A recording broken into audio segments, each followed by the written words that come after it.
দাজ্জাল শব্দের অর্থ হইল যে সত্য মিথ্যার মিশ্রণে পটু, সত্য মিথ্যা একত্রে মিশ্রণ কইরা মানুষকে ধোঁকা দেয়।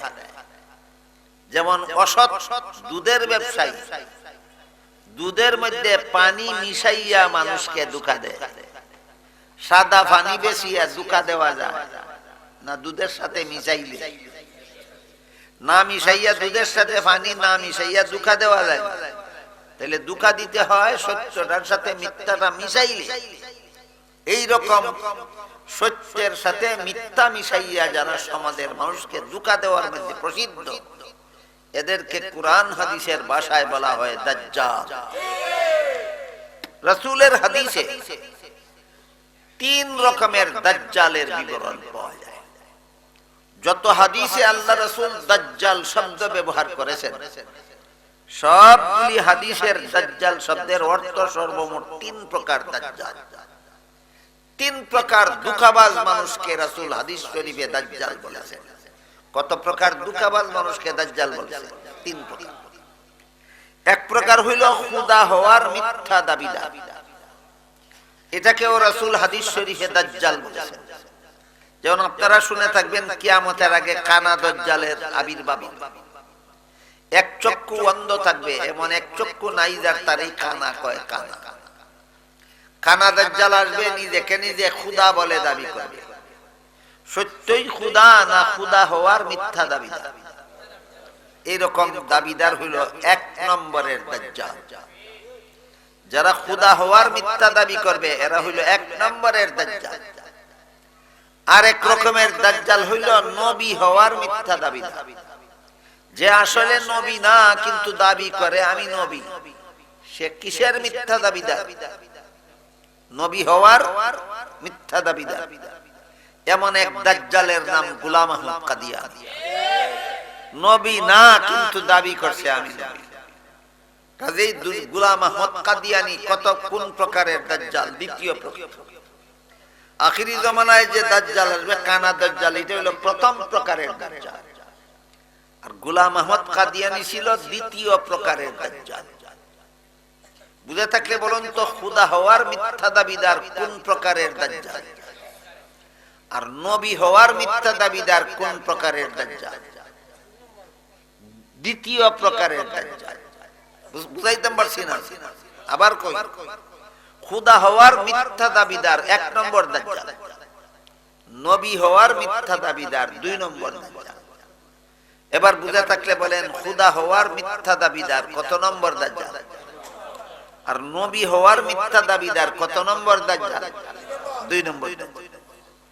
আরেক রকম দাজ্জাল আছে, হাদিস শরীফে আল্লাহ রাসূল বলেছেন এরাও দাজ্জাল। এরা কারা? আলহামদুলিল্লাহি নাহমাদুহু ওয়া নাস্তাঈনুহু ওয়া নাস্তাগফিরুহু ওয়া নু'মিনু বিহি ওয়া নাতাওয়াক্কালু আলাইহি ওয়া নাউযু বিল্লাহি মিন শুরুরি আনফুসিনা ওয়া মিন সাইয়্যিআতি আ'মালিনা। من يهده الله فلا مضل له ومن يضلله فلا هادي له ونشهد أن لا إله إلا الله وحده لا شريك له ونشهد أن سيدنا ونبينا ومولانا محمدا عبده ورسوله صلى الله تعالى عليه وعلى آله وأصحابه وبارك وسلم. أما بعد فأعوذ بالله من الشيطان الرجيم. بسم الله الرحمن الرحيم. ما كان محمد أبا أحد من رجالكم ولكن رسول الله وخاتم النبيين. وقال رسول الله صلى الله عليه وسلم আনা খাতামুন নাবিয়্যিন লা নাবিয়্যা বাদি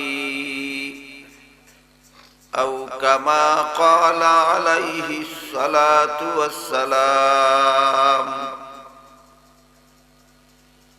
হযরত উলামায়ে কেরাম, মুহতারাম হাজিরিন, এলাকার সর্বস্তরের মুসলমান ভাইয়েরা আমার ও আমার পর্দানিসীন মা ও বোনেরা, পবিত্র কুরআনের সূরা আহজাবের 40 নম্বর আয়াত আমি আপনাদের সামনে তিলাওয়াত করেছি। আপনাদের এখানে পৌঁছার পরে আপনাদের বিজ্ঞাপনে লেখা দেখতে পেলাম যে আপনাদের এই সম্মেলনটা তাফসীরুল কুরআন সম্মেলন। এজন্য সূরা আহজাবের 40 নম্বর আয়াতের তাফসীর থেকে কিছু কথা আপনাদের সামনে তুলে ধরার জন্য আমি আয়াতটি তিলাওয়াত করেছি। স্মরণ রাখতে হবে, ওয়াজ মাহফিলে আর তাফসীর মাহফিলে বেশ কম। ওয়াজ মাহফিলেও কুরআন হাদিস থেকেই বয়ান করা হয়,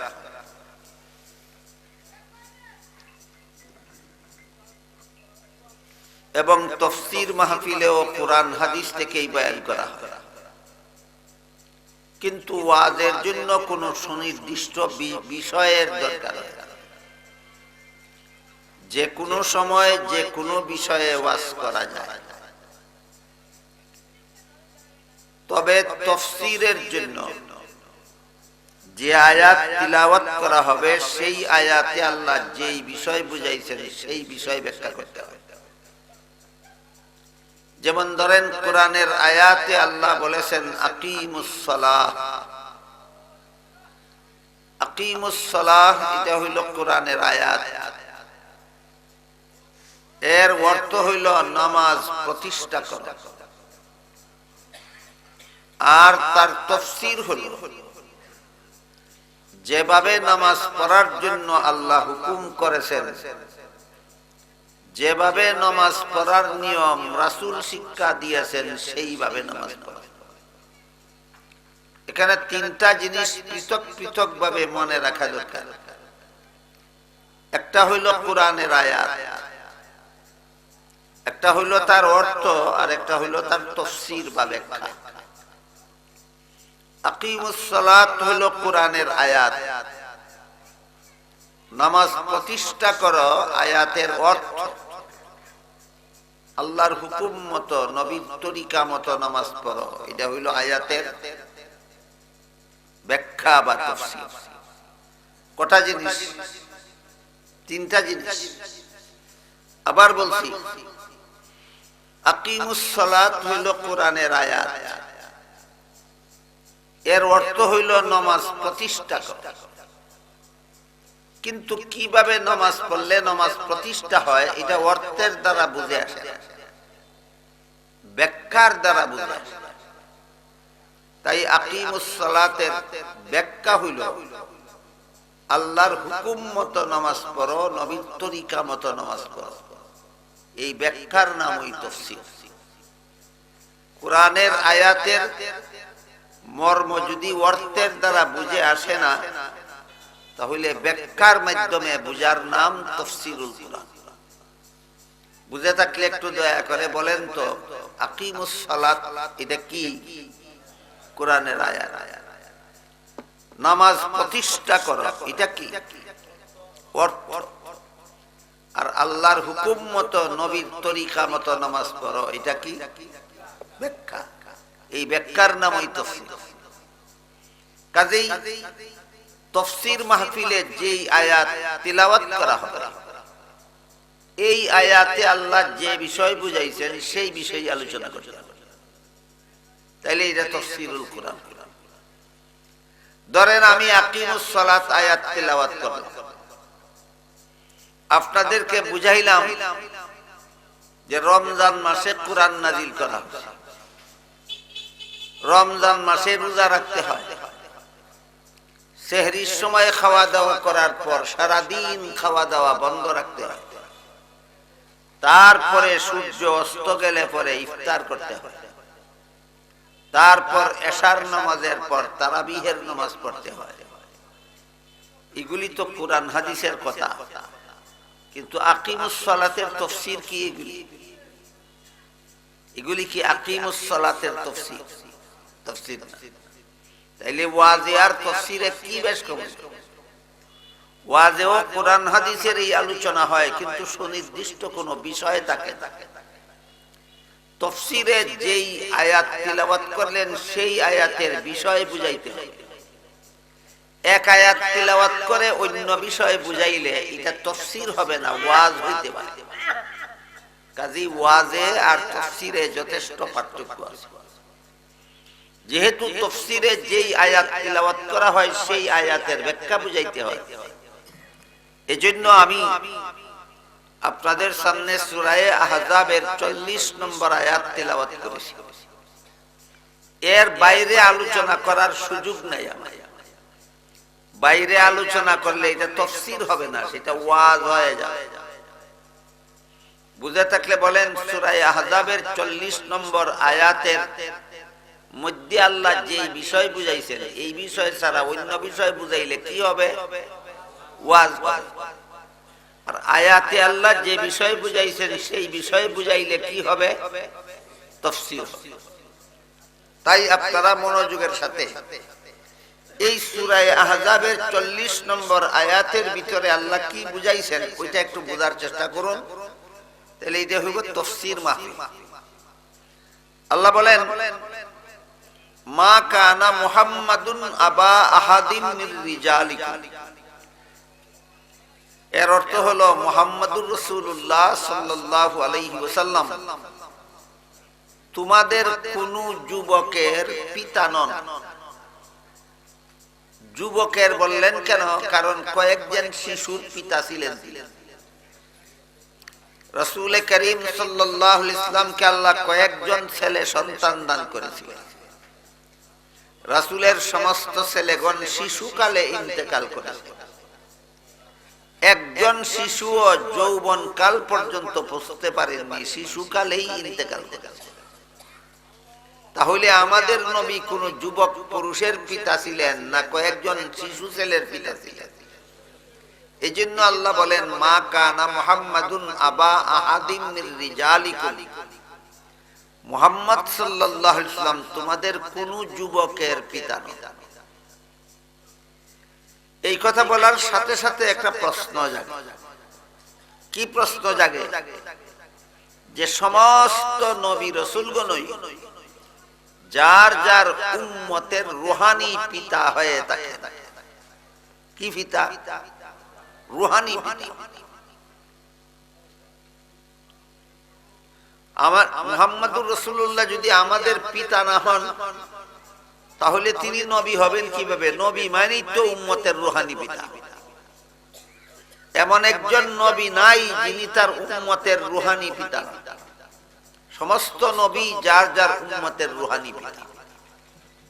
আল্লাহ যে বললেন মুহাম্মদ সাল্লাল্লাহু আলাইহি ওয়াসাল্লাম তোমাদের পিতা নন, পিতা না হইলে নবী হবেন কেমনে? নবী মানেই তো উম্মতের রূহানি পিতা। এই প্রশ্নের জবাবে আল্লাহ বলেন, ওয়ালাকিন। এই লাকিন কথার মর্ম হইল, আমি আল্লাহ যে বলেছি তিনি তোমাদের পিতা নন। মানুষের পিতা দুই রকমের হয়,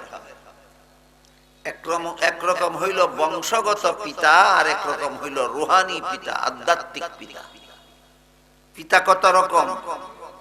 রূহানি পিতা, আধ্যাত্মিক পিতা। বংশগত পিতা আর রূহানি বা আধ্যাত্মিক পিতা। বংশগত পিতা কাকে বলে?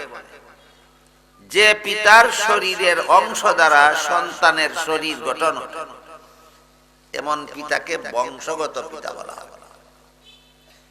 আমি যে পিতার সন্তান সেই পিতার শরীরের অংশ আমার শরীরে আছে কিনা? কি বলেন আপনারা? আপনারা যে যে পিতার সন্তান সেই পিতার শরীরের অংশ আপনাদের শরীরে আছে কিনা? তাহলে আপনারা তিনি আপনাদের কেমন পিতা? বংশগত। আরেক রকমের পিতা আছে রুহানি পিতা। রুহানি পিতা কারে কয়?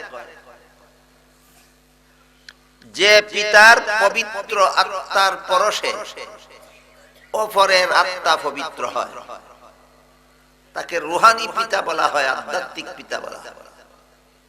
সমস্ত নবী রাসূলগণের আত্মা সকল প্রকার গুনাহ থেকে পবিত্র।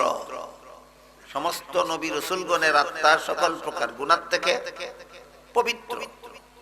সমস্ত নবী রাসূলগণ আজীবন বেগুনাহ হয়ে থাকেন। অতীত জীবনে যিনি গুনাহ করেছেন তাকে আল্লাহ নবী বানান না, আর আল্লাহ যাকে নবী বানান তিনি ভবিষ্যতেও কোনোদিন গুনাহ করেন না। আল্লাহ বলেন লা ইয়ানালু আহদিজ জালিমিন, নবুয়তের পদ আমি কোন গুনাহগারকে দান করি না। বেগুনাহকে আল্লাহ নবী বানান। বুঝে থাকলে বলুন তো, নবীগণ গুনাহগার হন না বেগুনাহ হন? নবীগণ হন বেগুনাহ। এই কথা বিশ্বাস করা আহলে সুন্নাত ওয়াল জামাতের অন্তর্ভুক্ত থাকা না থাকা উপর নির্ভর। কেউ যদি মনে করে নবী গুনাহগার হন, তাহলে সে আহলে সুন্নাত ওয়াল জামাত হতে পারবে। আহলে সুন্নাত ওয়াল জামাতের অন্তর্ভুক্ত হতে হলে যেসব কথা বিশ্বাস করতে হয়, এর মধ্যে একটা কথা হইল নবী বেগুনাহ, এই কথা বিশ্বাস করতে হবে। আমার কথা বুঝে থাকলে বলুন তো, কেউ যদি মনে করে যে নবী গুনাহগার, সেও কি আহলে সুন্নাত ওয়াল জামাত হতে পারে? আহলে সুন্নাত ওয়াল জামাতের অন্তর্ভুক্ত হওয়ার জন্য যত কথা বিশ্বাস করতে হয়, এর মধ্যে একটা কথা হইল নবীকে বেগুনাহ বিশ্বাস করতে হয়। কি গুনাহ? নবীকে কি বিশ্বাস করতে হয়? বেগুনাহ। আমাদের সমাজে কিছু মানুষ আছে যারা এইসব বিষয়ে জানেও না, বুঝেও না, খামখাই সমাজের মানুষকে ধোঁকা দেওয়ার জন্য নিজেদেরকে আহলে সুন্নাত ওয়াল জামাত বলে দাবি করে। এরা সত্যিকারের আহলে সুন্নাত ওয়াল জামাত নয়, এরা আহলে সুন্নাত ওয়াল জামাত নামের ধোঁকাবাজ। যেমন ভাবে কাদিয়ানীরা মুসলমান নয়, কিন্তু নিজেদের দলের নাম দিছে আহমদিয়া মুসলিম জামাত। মুসলিম জামাত অর্থ মুসলমানের দল। মুসলিম জামাত অর্থ মুসলমানের দল।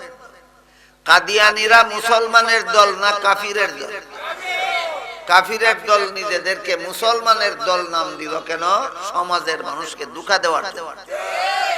ঠিক তেমনি ভাবে আমাদের সমাজের বেদাতীরা নিজেদের দলের নাম দিছে সুন্নি দল। বেদাতি দল নিজের দলের নাম সুন্নি দল দিল কেন? সমাজের মানুষকে ধোঁকা দেওয়ার জন্য। এরা সুন্নি নয়, সুন্নি নামের ধোঁকাবাজ। কোন মুসলমান সুন্নি বা আহলে সুন্নাত ওয়াল জামাত হওয়ার জন্য অনেকগুলি কথা জানতে হয়, বুঝতে হয়, বিশ্বাস করতে হয়। এর মধ্যে একটা কথা হইল সমস্ত নবী রাসূলগণ আজীবন বেগুনাহ। এতক্ষণের কথা বুঝে থাকলে বলুন তো, নবীগণের আত্মা গুনার দ্বারা কলুষিত না সকল প্রকার গুনাহ থেকে পবিত্র? নবীগণের আত্মা সকল প্রকার গুনাহ থেকে পবিত্র। তাই নবীর পরশে যারা যায়, নবীর সংস্রবে যারা যায়, নবীর কাছে যারা যায়, নবীর কথা যারা শুনে, নবীর কথা মতো যারা চলে, তাদের আত্মাটাও শেষ পর্যন্ত পবিত্র হইয়া যায়। ঘটনা বুঝে থাকতে বলুন তো, কার পরশে কার আত্মা পবিত্র হইল? নবীর পবিত্র আত্মাওয়ালা নবীর পরশে উম্মতের আত্মা পবিত্র হইল। নবীর আত্মা পবিত্র, সকল প্রকার গুনাহ থেকে পবিত্র। কাজেই যে উম্মতে নবীর কথা মতো জীবন যাপন করে, সেই উম্মতের আত্মাও পবিত্র হয়ে যায়। তাহলে কার পবিত্র আত্মার পরশে কার আত্মা পবিত্র হইল? নবীর পবিত্র আত্মার পরশে উম্মতের আত্মা পবিত্র হইল। এই জন্য সমস্ত নবী রাসূলগণ যার যার উম্মতের রুহানি পিতা, আধ্যাত্মিক পিতা। পিতা কত রকম? দুই রকম, বংশগত পিতা আর আধ্যাত্মিক পিতা। যে পিতার শরীরের অংশ দ্বারা সন্তানের শরীর গঠন হয়, ইনি বংশগত পিতা। আর যার পবিত্র আত্মার পরশে অপরের আত্মা পবিত্র হয়, তিনি কেমন পিতা? রুহানি পিতা, আধ্যাত্মিক পিতা। সমস্ত নবী রাসূলগণই যার যার উম্মতের কেমন পিতা? রুহানি পিতা। কাজেই প্রশ্ন জাগে, আল্লাহ যে সূরা আহজাবের 40 নম্বর আয়াতের শুরুতেই বলেন, মা কানা মুহাম্মাদুন আবা আহাদিন মির রিজালিকুম, মুহাম্মদ সাল্লাল্লাহু আলাইহি ওয়াসাল্লাম তোমাদের কোন যুবকের পিতা নন। প্রশ্ন জাগে, পিতা না হইলে নবী হইবেন কেমনে? নবী মানেই তো উম্মতের রুহানি পিতা, তাহলে পিতা না হইলে নবী হইবেন কেমনে? এর জবাব দিয়ে আল্লাহ বলেন, ওয়ালাকিন রাসূলুল্লাহ। এর মর্ম হলো, তিনি যদিও তোমাদের বংশগত পিতা নন, কিন্তু আল্লাহর রাসূল হওয়ার কারণে তিনি তোমাদের রুহানি পিতা। তিনি তোমাদের বংশগত পিতা নন, তিনি তোমাদের রুহানি পিতা। মনে রাখতে হবে আমাদের আয়াতের তাফসীর বুঝার জন্য, মুহাম্মদ সাল্লাল্লাহু আলাইহি ওয়াসাল্লাম আমাদের কেমন পিতা নন? বংশগত পিতা। কেমন পিতা হন? রুহানি পিতা। এই দুই কথা মনে রাখতে হবে। মুহাম্মাদুর রাসূলুল্লাহ সাল্লাল্লাহু আলাইহি ওয়াসাল্লাম আমাদের বংশগত পিতা নন, কিন্তু তিনি আমাদের রুহানি পিতা। বিষয়টা একেবারে সহজ নয়, একটু কঠিন আছে। আমি সাধ্যমতো ইনশাআল্লাহ চেষ্টা করব আপনাদেরকে বুঝাবার জন্য। আপনারা একটু ধৈর্য ধরে মনোযোগ সহকারে শুনতে হবে। এতক্ষণের কথা বুঝে থাকলে বলুন তো, উম্মতের রুহানি পিতা হওয়াটা শুধু আমাদের নবীর গুণ না সকল নবীর গুণ? সকল নবীর। উম্মতের রুহানি পিতা হওয়া এটা সকল নবীর মর্যাদা। নূহ আলাইহিস সালাম নিজের উম্মতের রুহানি পিতা, ইব্রাহিম আলাইহিস সালাম নিজের উম্মতের রুহানি পিতা, মুসা আলাইহিস সালাম নিজের উম্মতের রুহানি পিতা, ঈসা আলাইহিস সালাম নিজের উম্মতের রুহানি পিতা, মুহাম্মাদুর রাসূলুল্লাহ সাল্লাল্লাহু আলাইহি ওয়াসাল্লাম নিজের উম্মতের রুহানি পিতা। এতটুকু কথা বুঝার পরে আরেকটা হাদিস শুনুন। হাদিস শরীফে রাসূল করিম সাল্লাল্লাহু আলাইহি ওয়াসাল্লাম বলেন, ইন্নাল্লাহা ফাদ্দালানি আলাল আমবিয়া ওয়া ফাদ্দালা উম্মতি আলাল উমাম। আল্লাহ আমাকে সমস্ত নবী রাসূলগণের উপর আলাদা মর্যাদা দান করেছেন, আর আমার উম্মতকে সকল নবীর উম্মতের উপর শ্রেষ্ঠ মর্যাদা দান করেছেন। আমার মর্যাদা হইল সমস্ত নবীগণের চেয়ে শ্রেষ্ঠ, আর আমার উম্মতের মর্যাদা সকল নবীর উম্মতের চেয়ে শ্রেষ্ঠ। হাদিসটা বুঝে থাকলে বলুন তো, আমাদের নবীর মর্যাদা অন্য নবীর সমান না শ্রেষ্ঠ? দুই কথা বুঝে থাকলে এবার বলুন, প্রত্যেক নবী যার যার উম্মতের রুহানি পিতা। কাজে আমাদের নবীকে নিজের উম্মতের রুহানি পিতা বললে এই গুণটা কি আমাদের নবীর শ্রেষ্ঠ মর্যাদার প্রমাণ, না এই গুণ সকল নবীরই আছে? এই গুণ সকল নবীরই আছে।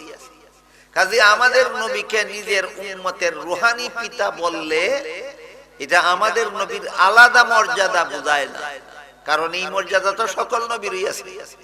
এই জন্য আল্লাহ পাক রব্বুল আলামিন ওয়ালাকিন রাসূলুল্লাহ বলার সাথে সাথে বলেন ওয়া খাতামান নাবিয়্যিন, তবে তোমাদের নবীকে আমি আরেকটা মর্যাদা দান করেছি আলাদা, সেটা কোন নবীকে দান করিনি।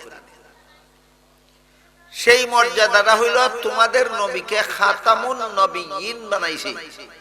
এই নবী ছাড়া আর কাউকে আমি খাতামুন নবিয়্যিন বানাইছি। বুঝে থাকলে বলেন, খাতামুন নবীন হওয়ার মর্যাদা আল্লাহ কজনকে দান করেছেন? একজন। এই খাতামুন নবীন আমাদের নবীর আলাদা মর্যাদা। কাজে এবার আমাদের বুঝা দরকার খাতামুন নবীন অর্থ কি। আল্লাহ পবিত্র কোরআনের সূরা আহজাবের 40 নম্বর আয়াতে আমাদের নবীকে খাতামুন নবিয়্যিন উপাধি দিয়েছেন। এই কোরআনের ভাষায় এই উপাধি যা আপনারা মনে রাখুন, খাতামুন নবিয়্যিন আমাদের নবীর আলাদা মর্যাদা সম্বলিত একটা উপাধি। কি খাতামুন নবী, এই শব্দটা বলবেন না কোনোদিন, যা আমাদের নবীর একটা উপাধি খাতামুন নবী। এবার আমরা বোঝার চেষ্টা করি এর অর্থটা কি। এক হাদিসে রাসূল করিম সাল্লাল্লাহু আলাইহি ওয়াসাল্লাম বলেন,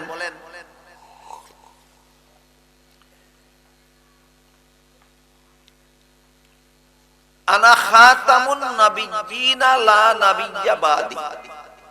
পূর্ণ হাদিসটা হলো, লা তাকুমুস সাআতু হাত্তা ইউবাসা দাজ্জালুনা কাযযাবুনা কুল্লুহুম ইয়াজআমু আন্নাহু নাবিয়্যুন ওয়া আনা খাতামুন নাবিয়্যিনা লা নাবিয়্যা বাদি। এই পূর্ণ হাদিসের অর্থ হলো, আমার পরে কিয়ামতের আগে যদি কেউ নবী হওয়ার দাবি করে সে হবে মিথ্যাবাদী দাজ্জাল। আমার পরে কিয়ামতের আগে যদি কেউ নবী হওয়ার দাবি করে সে হবে মিথ্যাবাদী দাজ্জাল। কারণ হইল আল্লাহ যে আমাকে খাতামুন নবিয়্যিন উপাধি দিয়েছেন, এর অর্থ হইল আমার পরে আর কোন নবী নাই। এর অর্থ হইল আমাদের পরে আর কোন নবী নাই। কাজে আরেকজনে যদি নবী হওয়ার দাবি করে সে আমার পরে নবী হইল, আমি খাতামুন নবীন রইলাম কোথায়? যে আমার পরে যে নবী হওয়ার দাবি করে সে আমাকে খাতামুন নবিয়্যিন মানে না। খাতামুন নবিয়্যিন মানে না মানে কোরআন শরীফের সূরা আহজাবের 40 নম্বর আয়াত মানে না। আর যে কোরআনের কোন আয়াত মানে না সে মুসলমান থাকে না, কাফের হইয়া যায়। গোলাম আহমদ কাদিয়ানীকে নবী মানার কারণে কাদিয়ানীরা কাফের।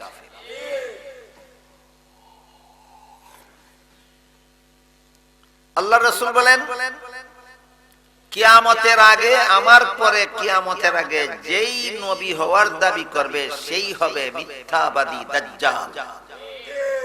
এই দাজ্জাল আর একটা শব্দ, এই শব্দটারও একটু ব্যাখ্যা আমরা বোঝার চেষ্টা করি। দাজ্জাল শব্দের অর্থ হইল যে সত্য মিথ্যার মিশ্রণে পটু, সত্য মিথ্যা একত্রে মিশ্রণ কইরা মানুষকে ধোঁকা দেয়। যেমন অসৎ দুধের ব্যবসায়ী দুধের মধ্যে পানি মিশাইয়া মানুষকে ধোঁকা দেয়। সাদা পানি বেশিয়া ধোঁকা দেওয়া যায় না দুধের সাথে মিশাইলে? না মিশাইয়া দুধের সাথে পানি না মিশাইয়া ধোঁকা দেওয়া যায়। তাহলে ধোঁকা দিতে হয় সত্যটার সাথে মিথ্যাটা মিশাইলে। এই রকম সত্যের সাথে মিথ্যা মিশাইয়া যারা সমাজের মানুষকে ধোঁকা দেওয়ার মধ্যে প্রসিদ্ধ, এদেরকে কোরআন হাদিসের ভাষায় বলা হয় দাজ্জাল। রাসূলের হাদিসে 3 রকমের দাজ্জালের বিবরণ পাওয়া যায়। যত হাদিসে আল্লাহ রাসূল দাজ্জাল শব্দ ব্যবহার করেছেন সবগুলি হাদিসের দাজ্জাল শব্দের অর্থ সর্বমোট 3 প্রকার দাজ্জাল। 3 প্রকার ধোঁকাবাজ মানুষকে রাসূল হাদিস শরীফে দাজ্জাল বলেছেন। কত প্রকার ধোঁকাবাজ মানুষকে দাজ্জাল বলেছেন? 3 প্রকার। এক প্রকার হইল খোদা হওয়ার মিথ্যা দাবিদার, এটাকেও রাসূল হাদিস শরীফে দাজ্জাল বলেছেন। যেমন আপনারা শুনে থাকবেন কিয়ামতের আগে কানা দাজ্জালের আবির্ভাব। এক চক্ষু অন্ধ থাকবে, এমন এক চক্ষু নাই যার তারই কানা কয় কানা। কানা দাজ্জাল আসবে, নিজেকে নিজে খোদা বলে দাবি করবে। সত্যই খোদা না খোদা হওয়ার মিথ্যা দাবিদার। এরকম দাবিদার হইল 1 নম্বরের দাজ্জাল। যারা খোদা হওয়ার মিথ্যা দাবি করবে এরা হইল 1 নম্বরের দাজ্জাল। আরেক রকমের দাজ্জাল হইল নবী হওয়ার মিথ্যা দাবিদার, যে আসলে নবী না কিন্তু দাবি করে আমি নবী। সে কিসের মিথ্যা দাবিদার? নবী হওয়ার মিথ্যা দাবিদার। এমন এক দাজ্জালের নাম গোলাম আহমদ কাদিয়ানী।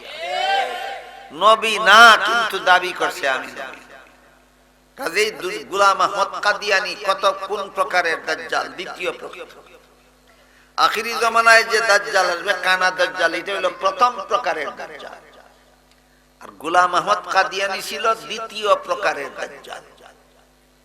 বুঝে থাকলে বলুন তো, খুদা হওয়ার মিথ্যা দাবিদার কোন প্রকারের দাজ্জাল? আর নবী হওয়ার মিথ্যা দাবিদার কোন প্রকারের দাজ্জাল? দ্বিতীয় প্রকারের দাজ্জাল। বুঝাইতে পারছি না? আবার কই, খুদা হওয়ার মিথ্যা দাবিদার 1 নম্বর দাজ্জাল, নবী হওয়ার মিথ্যা দাবিদার 2 নম্বর দাজ্জাল। এবার বুঝে থাকলে বলেন, খুদা হওয়ার মিথ্যা দাবিদার কত নম্বর দাজ্জাল? আর নবী হওয়ার মিথ্যা দাবিদার কত নম্বর দাজ্জাল? 2 নম্বর দাজ্জাল। আরেক রকম দাজ্জাল আছে, হাদিস শরীফে আল্লাহ রাসূল বলেছেন এরাও দাজ্জাল। এরা কারা? সহিহ মুসলিম শরীফের হাদিসে উল্লেখ আছে, আল্লাহ রাসূল বলেন, সায়াকুনু ফি আখিরিজ জামানে দাজ্জালুনা কাজ্জাবুনা ইয়াতুনাকুম বিআহাদিসা লাম তাসমাউ আনতুম ওয়ালা আবাউকুম ইয়াকুম ওয়া ইয়াহুম লা ইউযিল্লুনাকুম ওয়ালা ইফতিনুন, আও কামা ক্বালা আলাইহিস সালাতু ওয়াস সালাম। এর অর্থ হলো, রাসূল বলেন, আখিরি জমানায় আরেক প্রকার দাজ্জাল বের হবে। আখিরি জমানায় আরেক প্রকার দাজ্জাল বের হবে। এরা কারা? রাসূল বলেন, এরা হইল যেই কথাগুলি ইসলামের কথা নয়, এমন কথারে ইসলামের কথা মন গড়া বানাইয়া কয়। যেই কথা ইসলামের কথা না, এমন কথারে মন গড়া কয়, এটা ইসলামের কথা। এদের এক কথায় এদের পরিচয় হলো বেদাত। এক কথায় এদের পরিচয় হইল বেদাত। যেই কাম ইসলামী কাম না, ইসলামী শরীয়তের দলিল দ্বারা প্রমাণিত নয়, মন গড়া ভাবে এইগুলিকে ইসলামী কাজ বলে, ইসলামী কথা বলে প্রচার করে, এরা বেদাতি। এরা হইল তৃতীয় প্রকারের দাজ্জাল। প্রথম প্রকারের দাজ্জাল হলো খুদা হওয়ার মিথ্যা দাবিদার। দ্বিতীয় প্রকার দাজ্জাল হলো নবী হওয়ার মিথ্যা দাবিদার। তৃতীয় প্রকার দাজ্জাল হলো বেদাতি। বেদাতিরা কোন প্রকারের দাজ্জাল? তৃতীয় প্রকারের দাজ্জাল। দিলে আপনারা বুঝতে পারবেন। আমাদের বর্তমান সমাজে প্রথম প্রকারের দাজ্জাল আছে বলে আমার জানা নাই। দ্বিতীয় প্রকারের দাজ্জাল আছে বলে আমার জানা নাই। কিন্তু তৃতীয় প্রকার দাজ্জালে আমাদের সমাজটা ভরা। তৃতীয় প্রকার দাজ্জালে আমাদের সমাজটা ভরপুর। তৃতীয় প্রকার দাজ্জাল। মুসলিম শরীফের হাদিসে আল্লাহ রাসূল তৃতীয় প্রকার দাজ্জাল কাদেরকে বলেছেন? বেদাতীদের। কাদেরকে বলেছেন? বেদাতীদের। বেদাতি কারে কয়? যেই কাজটা ইসলামের কাজ নয়, মন গড়া বানাইয়া এটা ইসলামের কাজ করে। যেমন কয়েকটা উদাহরণ দিয়ে বুঝতে পারবেন।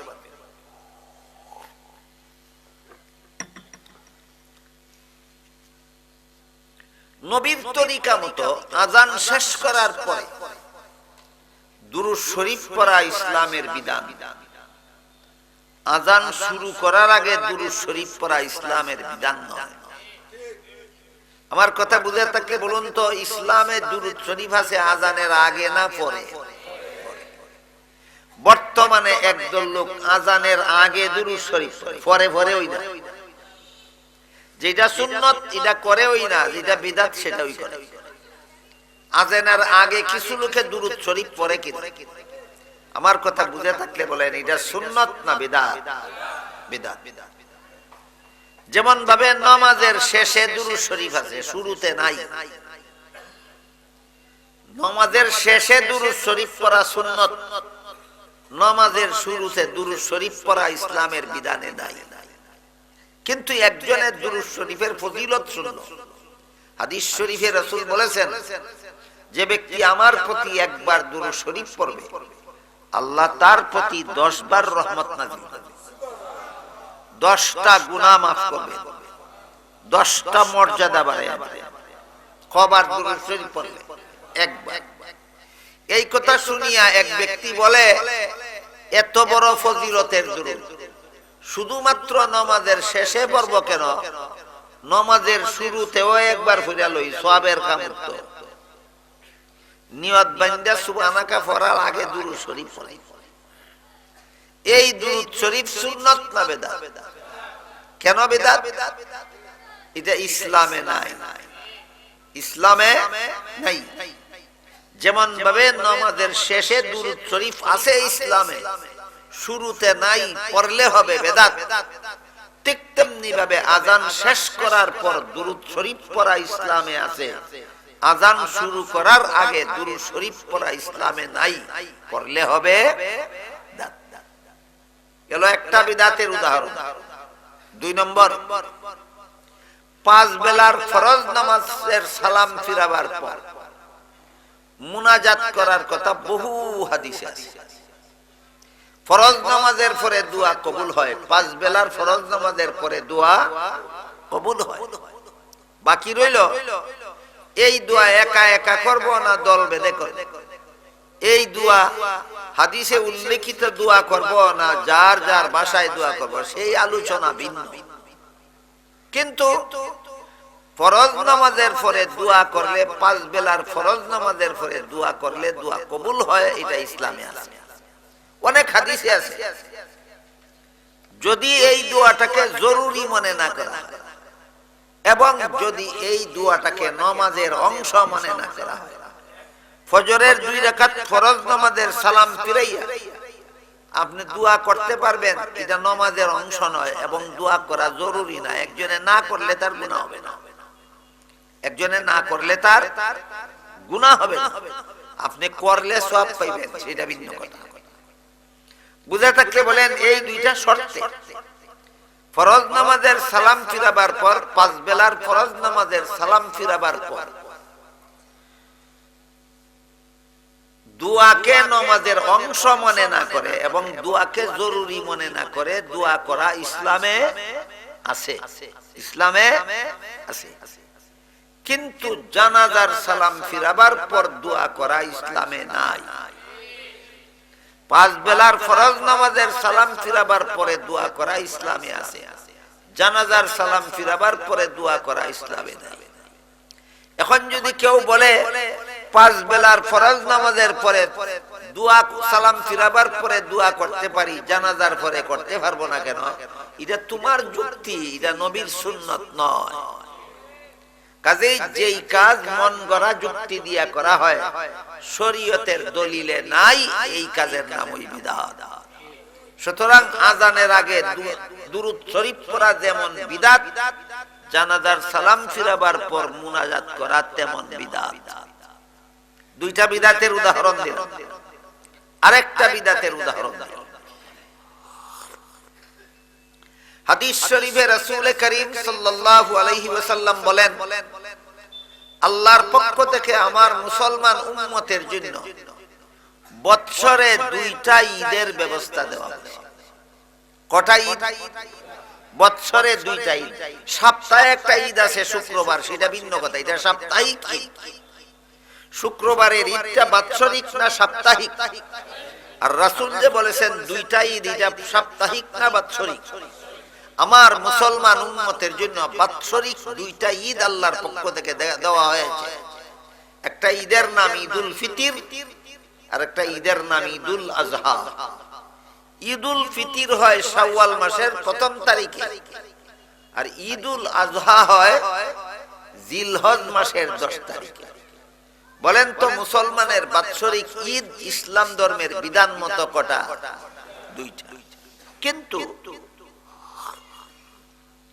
1974 সালে, এই সালটা মনে রাখবেন, 1974 সালে চট্টগ্রামের বেদাতীরা পাকিস্তান থেকে একটা ভণ্ড পীরকে দাওয়াত করে এনেছে।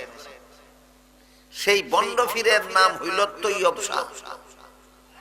পাকিস্তানের বেদাতি পীর ভণ্ড পীর তৈয়ব শাহ 1974 সালে চট্টগ্রামের বেদাতীরা তারে দাওয়াত করে আনলো এক মাহফিলে।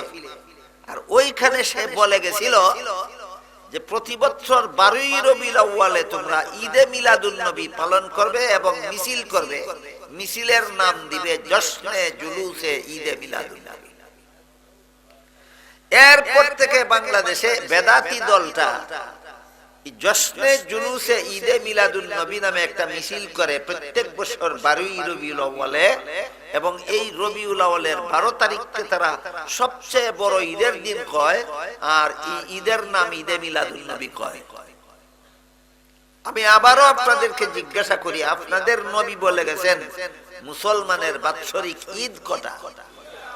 একটা ঈদুল ফিতর আর একটা ঈদে মিলাদুন নবী, না ঈদুল আজহা? 1 নম্বর ঈদুল ফিতর, 2 নম্বর ঈদুল আজহা, 3 নম্বর তো সিরিয়াল নম্বরটাই বিদাত। 3 সিরিয়ালটাই তো বিদাত।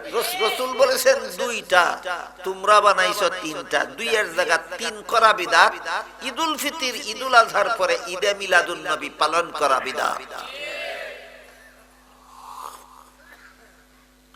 সুতরাং আজানের আগে দুরূদ শরীফ পড়া ইসলামে নাই, যারা পড়ে এরা বেদাতি।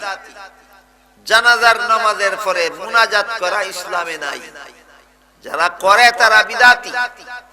12ই রবিউল আউয়ালে ঈদে মিলাদুন নবী পালন করা ইসলামে নাই, যারা করে তারা বিদাতি। এই বিদাতিদের ব্যাপারে মুসলিম শরীফের হাদিসে রাসূল বলেছেন এরাও দাজ্জাল। বিদাতিরা 3য় প্রকারের দাজ্জাল।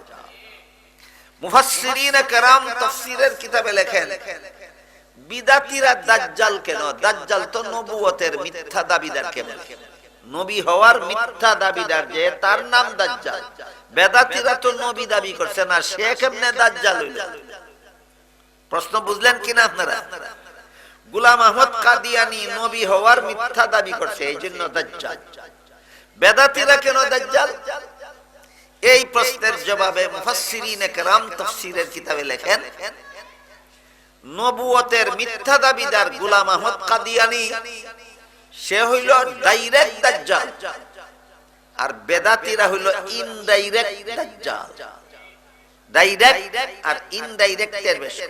অর্থাৎ গোলাম আহমদ কাদিয়ানী পরিষ্কার ভাষায় বলে আমি নবী, বিদাতিরা পরিষ্কার ভাষায় আমি নবী বলে না, তবে কাজের দ্বারা প্রমাণ করে যে এটা নবী জানেন না, আমি জানি।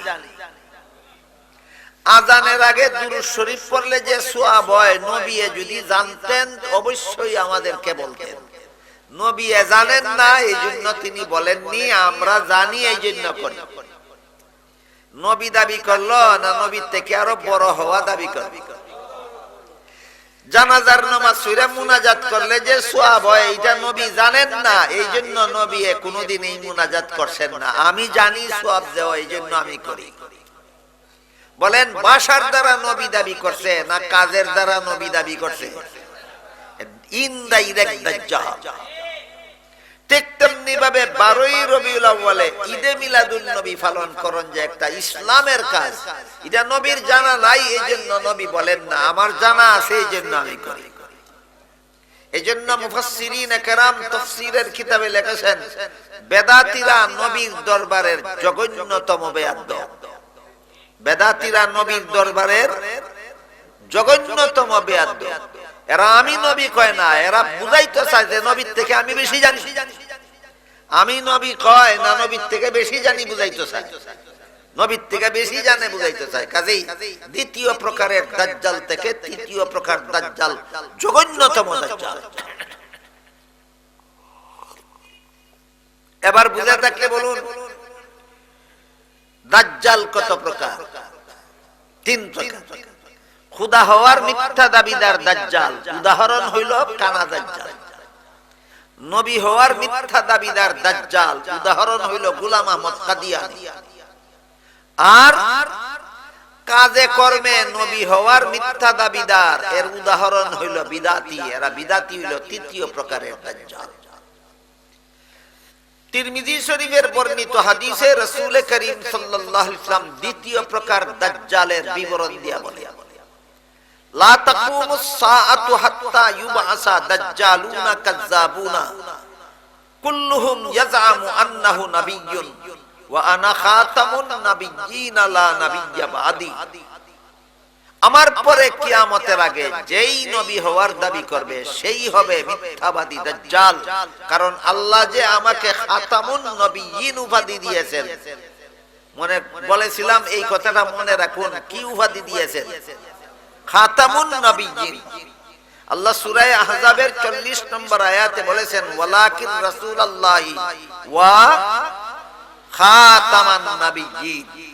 এই যে খাতামুন নাবিয়্যিন উপাধি দিয়েছেন আল্লাহ আমাকে, রাসূল বলেন এর অর্থ হইল আমার পরে আর কোনো নবী নাই। ওয়া আনা খাতামুন নাবিয়্যিন লা নাবিয়্যা বাদি, আমার পরে আর কোনো নবী নাই। মর্মার্থ হলো আমি শেষ নবী, শব্দার্থ হলো আমার পরে আর কোনো নবী নাই, মর্মার্থ হলো আমি শেষ নবী। একটা চিকন কথা, চিকন কথা, কথার কথা মানুষে কয়নি, চিকন কথা কয়নি, একটা সূক্ষ্ম কথা আছে। কি? রাসূল আমার পরে কোন নবী দুনিয়াতে আসবেন না বলেন, বলেছেন আমার পরে কেউ নবী হবে না। কোন নবী আসবেন না বলেছেন না কেউ নবী হবে না বলেছেন? হ্যাঁ, কেউ নবী হবে না বলেছেন। কেন? সহিহ বুখারী শরীফের হাদিসে উল্লেখ আছে রাসূল করিম সাল্লাল্লাহু আলাইহি ওয়াসাল্লাম বলে গেছেন হযরত ঈসা আলাইহিস সালাম কিয়ামতের আগে দুনিয়াতে আসবেন। আল্লাহ কোরআনেও বলেছেন ঈসা নবীকে দুনিয়াতে আবার পাঠানো হবে। এখন যদি এই নবী একবার বলেন ঈসা নবী আসবেন, আবার কি বলতে পারেন কোন নবী আসবেন না? একবার বললেন ঈসা নবী আসবেন, এরপরে কি আবার বলতে পারেন কোন নবী আসবেন না? তাহলে তো উল্টা পাল্টা কথা হইল। আমাদের নবী কি উল্টা পাল্টা কথা বলে? উল্টা পাল্টা কথা বলে।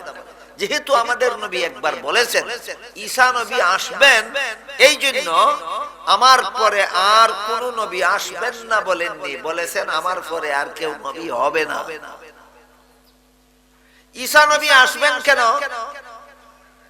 আর আমাদের নবীর পরে আর কেউ নবী হবে না কেন? এই দুই কথা গুরুত্বপূর্ণ ভাবে আমাদের বোঝা দরকার। আলোচনাটা একটু কঠিন হওয়ার কারণে সাধারণত আলেমগণ এই আলোচনা করেন না। আর আলোচনা না করতে না করতে অনেক মুসলমানে এই গুরুত্বপূর্ণ বিষয়গুলি পরিষ্কার ভাবে জানে না। আমাদের ঈমান সংশোধন করার জন্য, ঈমান পরিপূর্ণ করার জন্য, ঈমানকে মজবুত করার জন্য, হেফাজত করার জন্য বিষয়গুলি জানা দরকার। ঈমান পরিপূর্ণ করার জন্য এবং ঈমানকে হেফাজত করার জন্য বিষয়গুলি জানা দরকার। প্রথমে আমরা বোঝার চেষ্টা করি খাতামুন নবিয়্যিন এর মর্মার্থ হলো শেষ নবী। শেষ নবী হওয়াটা একটা উপাধি কেমনে হয়? আল্লাহ আদম আলাইহিস সালামকে শেষ নবী উপাধি দিবেন না, নূহ আলাইহিস সালামকে শেষ নবী উপাধি দিবেন না, ইব্রাহিম আলাইহিস সালামকে শেষ নবী উপাধি দিবেন না, কোন নবীকে শেষ নবী বলে উপাধি দিবেন না। একমাত্র আমাদের নবীকে খাতামুন নবিয়্যিন উপাধি দিয়েছেন। এর অর্থ হলো আমার পরে আর কোন নবী নাই, এর মর্ম হলো আমি শেষ নবী। তে শেষ নবী হওয়াটা আমাদের নবীর আলাদা মর্যাদা কিভাবে? এই কথাটাও একটু কঠিন কথা, একটু মনোযোগেই বোঝা দরকার। বলেন আল্লাহ আমাদের নবীকে অন্য নবীর সমান মর্যাদা দিয়েছেন না আলাদা মর্যাদা? যতভাবে আলাদা মর্যাদা দিয়েছেন এর মধ্যে একটা হইল আমাদের নবীকে খাতামুন নবিয়্যিন উপাধি দিয়া অন্য নবীর থেকে আলাদা মর্যাদা দিয়েছেন। এখন খাতামুন নবিয়্যিনের অর্থ তো আমাদের নবীর পরে আর কেউ নবী হবে না, অর্থাৎ তিনি শেষ নবী। তিনি শেষ নবী হওয়াটা অন্য নবীর থেকে আলাদা মর্যাদা কিভাবে? এটা অত্যন্ত কঠিন একটা প্রশ্ন। প্রশ্নটা আপনাদেরকে সহজে বোঝাবার জন্য আমি একটা উদাহরণ দেই শুনুন। এক ব্যক্তি একটা কঠিন রোগে আক্রান্ত হল, এক ডাক্তারের দ্বারা চিকিৎসা করাইল, রোগ সারলো, কিছুদিন পরে আবার রোগ দেখা দিল। কথা বুঝে থাকতে বলুন তো, ডাক্তারের চিকিৎসাটা পুরাপুরি সফল না আংশিক সফল?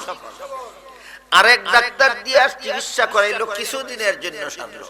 আরেক ডাক্তারের দ্বারা চিকিৎসা করাইলো, কিছুদিনের জন্য সারলো।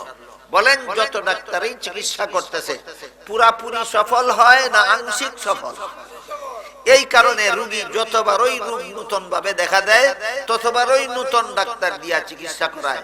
এইভাবে ডাক্তার পরিবর্তন করে চিকিৎসা করাইতে করাইতে এক পর্যায়ে এমন এক ডাক্তারের দ্বারা চিকিৎসা করাইলো যে ডাক্তারের চিকিৎসায় রোগ যে সারলো, জীবনে আর কোনোদিন ফিরল না। কোন ডাক্তারের চিকিৎসা পুরাপুরি সফল? শেষ ডাক্তার। যে ডাক্তারের চিকিৎসার পরে আরো ডাক্তারের দরকার বাকি থাকে, ইনি ডাক্তার হতে পারেন কিন্তু শেষ ডাক্তার হতে পারেন না। যে ডাক্তারের চিকিৎসার পরে আর কোন ডাক্তারের দরকার বাকি থাকে না, ইনি শেষ ডাক্তার ও শ্রেষ্ঠ ডাক্তার। ইনি শেষ ডাক্তার ও শ্রেষ্ঠ ডাক্তার। ঠিক তেমনি ভাবে যে নবীর পরে দুনিয়ার মানুষের হেদায়েতের জন্য আরো নবীর দরকার বাকি থাকে, ইনি নবী কিন্তু শেষ নবীও না, শ্রেষ্ঠ নবী। নূহ নবীর পরে ইব্রাহিম নবীর দরকার বাকি ছিল, এই জন্য নূহ নবীর শেষ নবীও না, শ্রেষ্ঠ নবীও না। ইব্রাহিম নবীর পরে মুসা নবীর দরকার বাকি ছিল, এই জন্য ইব্রাহিম নবী শেষ নবীও না, শ্রেষ্ঠ নবীও না। মুসা নবীর পরে ঈসা নবীর দরকার বাকি ছিল, এই জন্য মুসা নবী শেষ নবীও না, শ্রেষ্ঠ নবীও না। ঈসা নবীর পরে মুহাম্মদ নবীর দরকার বাকি ছিল, এই জন্য ঈসা নবী শেষ নবীও না, শ্রেষ্ঠ নবীও না।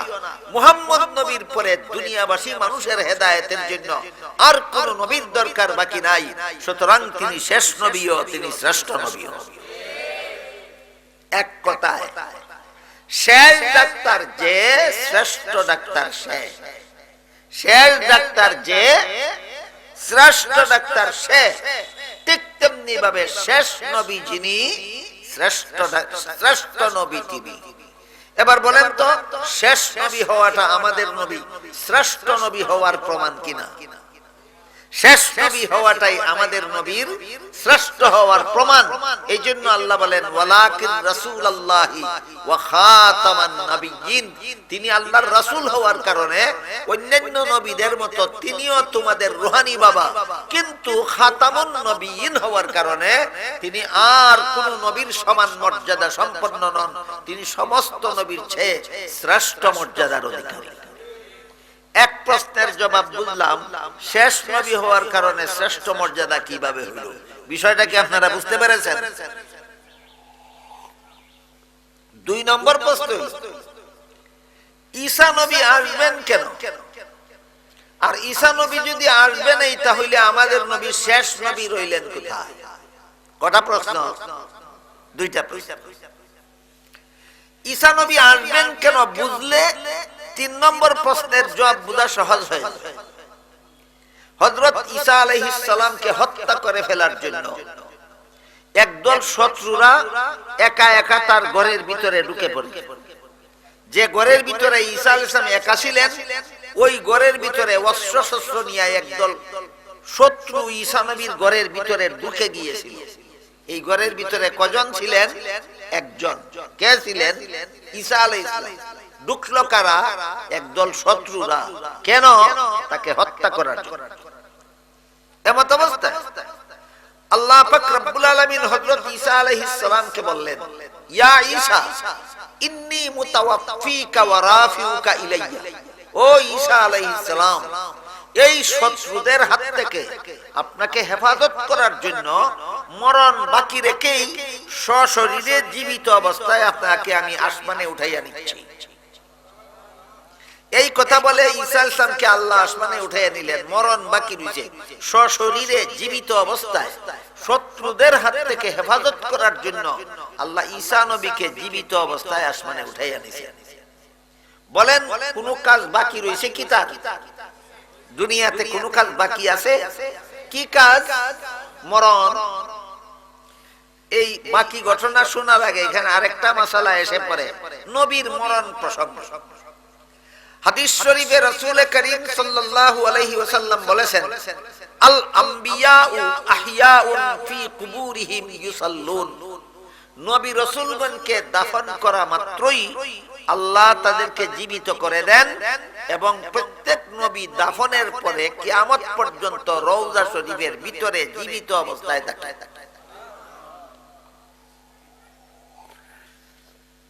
এটাও আহলে সুন্নাত ওয়াল জামাতের আকীদা। দাফনের পর থেকে নবী জিন্দা, সকল নবী দাফনের পর থেকে জিন্দা, দাফনের পর থেকে জিন্দা।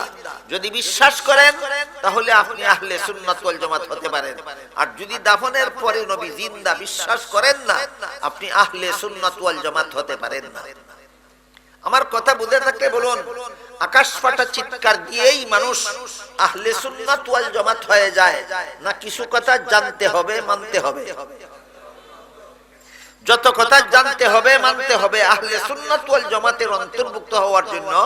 এর মধ্যে এক নম্বর হলো নবী রাসূলগণের বেলায় এক নম্বর হলো সমস্ত নবী বেগুনাহ, দুই নম্বর সমস্ত নবী দাফনের পর থেকে জিন্দা, তিন নম্বর জিন্দা হয়ে নবী রওজা শরীফের ভিতরে থাকেন। রাসূল বলেছেন ফি কুবুরিহিম, ফি কুবুরিহিম, রওজা শরীফের ভিতরে, রওজা শরীফের ভিতরে। কাজী যারা বিশ্বাস করে যে নবী আমাদের অনুষ্ঠানে চলে আসেন, এরা মন গড়া ব্যাখ্যা মতো নবী মানে, এরা সুন্নি নয়, বেদাতি। যারা বলে নবী আমাদের অনুষ্ঠানে আসেন এই জন্য আমরা নবীর তাজিমের জন্য দাঁড়াই, কথা বুঝছেন নি? যাব একদল আসেনি কয় নবী আমরা কেন আইনি কারণে নবীর সম্মানের লাগি আমরা দাঁড়াই। নবী নবী হইয়া গেছেন আইবা না রওজা শরীফের ভিতরে থাকবা। নবী এখন রওজা শরীফের ভিতরে থাকবা, তুমি খাও আইবা, তোমার কথা মানতাম না, নবীর কথা মানতাম। সুতরাং এরা সুন্নি নয়, এরা বেদাত। এই জন্য বলছিলাম সুন্নি দাবি করলে সুন্নি হয় না। আহলে সুন্নাত ওয়াল জামাতের অন্তর্ভুক্ত হওয়ার জন্য কিছু কথা জানতে হবে, মানতে হবে, তা না হইলে চাপার জোরে সুন্নি হওয়া যাবে না। আহলে সুন্নাত ওয়াল জামাতের অন্তর্ভুক্ত হওয়ার জন্য নবীগণের বেলায় আজকের মতো তিনটা কথা স্মরণ রাখুন। এক নম্বর, সমস্ত নবী আজীবন বেগুনাহ। দুই নম্বর, সমস্ত নবী দাফন করার পরে জীবিত হয়ে যায়। তিন নম্বর, জীবিত হয়ে নবী আমাদের মিলাদ শরীফে আসেন না রওজা শরীফের ভিতরে থাকেন। যারা বলে মিলাদ শরীফে আসেন এরা সুন্নি নয়, বেদাতি। যারা বলে নবী রওজা শরীফের ভিতরে থাকেন তারা আহলে সুন্নাত ওয়াল জামাত। বাকি রইল নবীর মরণ। এই যে দাফন করার পর থেকে নবীগণ কিয়ামত পর্যন্ত রওজা শরীফের ভিতরে জিন্দা থাকেন, এই কথাটাকে আহলে সুন্নাত ওয়াল জামাতের পরিভাষায় বলা হয় হায়াতুন নবী। এই কথাটার নাম হায়াতুন নবী। হায়াতুন নবী কথার অর্থই হলো নবী জিন্দা। এবার বলুন, এতক্ষণের কথা বুঝে থাকি, জিন্দা নবী দাফন করা হয় না দাফনের পরে নবীকে জিন্দা করা হয়? কাজী অতি উগ্রপন্থী কিছু বেদাতি আছে আমাদের সমাজে, যারা বলে যে সুন্নি আকীদা হইল হায়াতুন নবী, যে বলবে নবীর মরণ সে ওয়াহাবি কাফির। তোমার কথা মতো যদি ইসলাম হইতো তাহলে আল্লাহ যে কোরআনে বলেছেন ইন্নাকা মাইয়িতুন ওয়া ইন্নাহুম মাইয়িতুন, হে মুহাম্মদুর রাসূলুল্লাহ সাল্লাল্লাহু আলাইহি ওয়াসাল্লাম আপনিও মরণশীল তারাও মরণশীল। আল্লাহ কোরআনে আমাদের নবীকে সম্বোধন করে বলেছেন আপনিও মরণশীল। নবীর মরণ কইলেই যদি ওয়াহাবি কাফির হয়, আল্লাহ কোরআনে আমাদের নবীকে মরণশীল বলেছেন। ফতোয়াবাজ চাফাবাজ বলো আল্লাহকে কি বলবে? বুঝা থাকলে বলুন, নবীর মরণ কইলেই ওয়াহাবি হয়, নবীর মরণ কইলেই কাফির হয় না? আল্লাহ নিজেই কোরআনে আমাদের নবীর মরণ আছে বলছে। তাহলে জিন্দা নবী দাফন করা হয় না দাফনের পরে নবীকে, মরণের পরে নবীকে জিন্দা করা হয়? মরণের পরে নবীকে জিন্দা করা হয়। আল্লাহ পরিষ্কার ভাষায় কোরআনের আয়াতে বলেন কুল্লু নাফসিন যায়িকাতুল মাউত, সমস্ত প্রাণীর মরণ আছে। আমাদের নবীর প্রাণ ছিল কি? যাদের প্রাণ আছে তাদের সকলেরই মরণ আছে। এমনকি আমাদের নবীকে সম্বোধন করে বলেন আপনারও মরণ আছে। সুতরাং নবীর মরণ কথাটাই দূষণীয় নয়, দাফনের পরে নবীকে মুর্দা বলা দূষণীয়। দুইটা কথার পার্থক্য কি আমি আপনাদেরকে বুঝাইতে পারলাম? নবীর মরণ কথাটা দূষণীয় নয়, আল্লাহ কোরআনে নিজেই নবীর মরণ আছে। তবে দাফনের পরে নবী মরা থাকেন না, সমস্ত নবীগণ দাফন করার পর থেকেই জীবিত। কথা বুঝলেন কিনা? এবার আসেন মূল কথার দিকে যাই। হযরত ঈসা আলাইহিস সালাম একা একা যেই ঘরের ভিতরে ছিলেন, ওই ঘরের ভিতরে একদল শত্রু অস্ত্র নিয়ে প্রবেশ করলো উনাকে হত্যা করে ফেলার জন্য। আল্লাহ সশরীরে জিন্দা অবস্থায় উঠাইয়া নিলেন আর বলে দিলেন, যেহেতু আপনার মরণ বাকি রইল, এই জন্য ভবিষ্যতে দুনিয়াতে আপনাকে পাঠাবো আপনার মরণের কাজটা সমাধা করার। বুঝলেন কিনা? এখন ঈসা নবী আসবেন কেন? ঈসা নবী আসবেন কেন? দুনিয়ার মানুষের হেদায়েতের জন্য না নিজের দরকারে? দুনিয়ার মানুষ কিয়ামত পর্যন্ত একদল মানুষ হেদায়েতের উপর অটল থাকার জন্য আমাদের নবী যথেষ্ট। আমাদের নবীর আবির্ভাবের পর থেকে কিয়ামতের আগে কখনো দুনিয়াবাসী একসাথে বেঈমান হবে না। আর যখন সারা দুনিয়াবাসী বেঈমান হবে, তখন আল্লাহ এক মুহূর্তও দুনিয়া রাখবেন না, ধ্বংস করে দেবেন। কাজেই দুনিয়াবাসী মানুষের হেদায়েতের জন্য আর কোন নবীর দরকার বাকি নাই। ঈসা নবী আসবেন কেন? দুনিয়াবাসীর হেদায়েতের জন্য না নিজের দরকারে? এতক্ষণের কথা বুঝে থাকলে বলুন তো, দুনিয়াতে ঈসা নবীর দরকারটা কি? মরণের কাজটা সমাধা করার জন্য। এই হইল ঈসা নবী আসার দরকার। এখন হইল ৩ নম্বর প্রশ্ন, ঈসা নবী যদি আসবেনই, এতক্ষণে কি বুঝলেন আপনারা? ঈসা নবী আসবেনই কিনা? আল্লাহ কোরআনেও বলেছেন ঈসা নবী আসবেন, নবী হাদিসেও বলেছেন ঈসা নবী আসবেন। সন্দেহ আছে? কোরআনের কথায় সন্দেহ আছে, হাদিসের কথায় সন্দেহ আছে। আল্লাহ কোরআনে বলেছেন ঈসা নবী আসবেন, রাসূল হাদিসে বলেছেন ঈসা নবী আসবেন। তাইলে ঈসা নবী যদি আসবেনই, তাহলে আমাদের নবী শেষ নবী রইলেন কিভাবে? কঠিন প্রশ্ন। প্রশ্নটা কি আমি আপনাদেরকে বুঝাইতে পারলাম?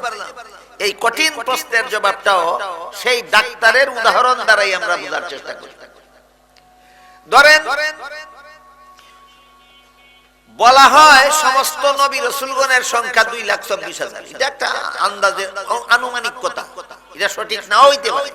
আমরা অন্য একটা কথা বোঝার জন্য আপাতত ধরে নিলাম সমস্ত নবী রাসূলগণের সংখ্যা 2,24,000। এর মধ্যে থেকে একজনরে বাদ দিলে কত থাকে? 2,23,999। 2,23,999 জন ডাক্তারে একজন রোগীর চিকিৎসা করল।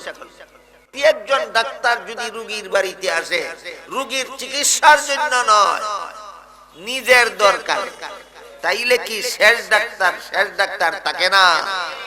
ঠিক তেমনি ভাবে 2,23,999 জন নবী দুনিয়া থেকে বিদায় হইয়া গেছে। শেষ নবী মুহাম্মদুর রাসূলুল্লাহ কিয়ামত পর্যন্ত দুনিয়াবাসীর হাতে হেদায়েত রেখে চলে গেছেন। এখন যদি পূর্ববর্তী একজন নবী এই দুনিয়াতে আসেন আমাদের হেদায়েতের জন্য নয়, তার নিজের কোনো দরকারে, তাইলে কি শেষ নবী থাকেন না? তাহলে ঈসা নবী 100 বারও যদি দুনিয়াতে আসেন, তবু আমাদের নবী শেষ নবী হই থাকেন। আমি কি বিষয়টা আপনাদেরকে বুঝাইতে পারলাম? তাই আল্লাহ পাক রব্বুল আলামিন বলেন, মা কানা মুহাম্মাদুন আবা আহাদিম মির রিজালিকুম ওয়ালাকিন রাসূলুল্লাহি ওয়া খাতামান নাবিয়্যিন। মুহাম্মদ সাল্লাল্লাহু আলাইহি ওয়াসাল্লাম তোমাদের কোন যুবকের পিতা নন, বরং তিনি তোমাদের রূহানি পিতা, আল্লাহর রাসূল। তবে অন্য নবী রাসূলের মতো শুধুমাত্র তিনি তোমাদের রূহানি পিতা নন, তাকে আমি আলাদা একটা মর্যাদা দান করেছি, সেটা হলো খাতামুন নাবিয়্যিন। আমি খাতামুন নবীন কথাটা আপনাদেরকে এতক্ষণ বুঝাবার চেষ্টা করেছি, কিছুটা কি বুঝাইতে পারি? বলেন খাতামুন নবীন অর্থ যার পরে দুনিয়াতে আর কোন নবী আসবেন না, না যার পরে আর কেউ নবী হবে না? যার পরে আর কোন নবী আসবেন না, না একজন নবী আসবেন আমাদের দরকারে নয়, তার নিজের দরকারে। আর উনার পরে আমাদের দরকারে কেউ নবী হবে না, এই জন্য তিনি শেষ নবী। আল্লাহ আমাদের নবীকে এই জন্য খাতামুন নবীন উপাধি দিয়েছেন। এই খাতামুন নবীন হলো আমাদের নবীর অন্যান্য সকল নবীর উপর যত শ্রেষ্ঠ মর্যাদা আছে, এর একটা শ্রেষ্ঠ মর্যাদা হলো খাতামুন নবীন। তাই হাদিস শরীফে রাসূল বলেন, ইন্নাল্লাহা ফাদ্দালানি আলাল আম্বিয়া ওয়া ফাদ্দালা উম্মতি আলাল উমাম, আল্লাহ আমাকে সমস্ত নবী রাসূলগণের উপর শ্রেষ্ঠ মর্যাদা দান করেছেন আর আমার উম্মতকে সকল নবীর উম্মতের উপর শ্রেষ্ঠ মর্যাদা দান করেছেন।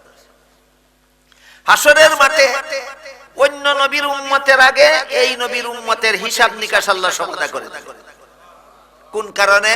শ্রেষ্ঠ নবীর শ্রেষ্ঠ উম্মত হওয়ার কারণে। পুল সিরাত পার হওয়ার সময় অন্য নবীর উম্মত পার হওয়ার আগে মুহাম্মদুর রাসূলুল্লাহর উম্মতকে আল্লাহ পুল সিরাত পার করে দেবেন। কোন কারণে? শ্রেষ্ঠ নবীর উম্মত হওয়ার কারণে। জান্নাতে প্রবেশ করার সময় হাদিস শরীফে রাসূল বলেন, আমি মুহাম্মদুর রাসূলুল্লাহ যতক্ষণ পর্যন্ত জান্নাতে প্রবেশ করব না ততক্ষণ পর্যন্ত কোন নবী রাসূলকে আল্লাহ জান্নাতে প্রবেশ করতে দেবেন না। আর যতক্ষণ পর্যন্ত আমার উম্মত জান্নাতে প্রবেশ করবে না ততক্ষণ পর্যন্ত কোন নবী রাসূলকে আল্লাহ কোন নবীর উম্মতকে আল্লাহ জান্নাতে প্রবেশ করতে দেবেন না। সুতরাং হিসাব নিকাশের বেলায় আমাদের নবীর উম্মতের হিসাব নিকাশ হবে সকলের আগে। পুল সিরাত পার হওয়ার বেলায় আমাদের নবীর উম্মতের পুল সিরাত পার হয়ে যাবে সকলের আগে। জান্নাতে প্রবেশের সময় আমাদের নবী জান্নাতে প্রবেশ করবে সকল নবীর উম্মতের আগে। কেন? আমরা শ্রেষ্ঠ নবীর উম্মত হওয়ার কারণে। বুঝা থাকলে বলুন তো, আল্লাহ আমাদেরকে শ্রেষ্ঠ নবীর উম্মত বানাইয়া অনেকগুলি মর্যাদা দিয়েছেন কিনা? তাই হাদিস শরীফে রাসূল বলেন, আমাকে আল্লাহ সকল নবীর উপর শ্রেষ্ঠ মর্যাদা দান করেছেন আর আমার উম্মতকে সকল নবীর উম্মতের উপর শ্রেষ্ঠ মর্যাদা দান করেছেন। আল্লাহ আপনাদের আমাদেরকে বিষয়টা অনুধাবন করার এবং এর আলোকে আমাদের ঈমান মজবুত করার, আমাদের ঈমান হেফাজত করার তৌফিক দান করুন। সবাই বলুন আমিন। সুবহান রাব্বিকা রাব্বিল ইজ্জাতি আম্মা ইয়াসিফুন ওয়া সালামুন আলাল মুরসালিন ওয়ালহামদুলিল্লাহি রাব্বিল আলামিন।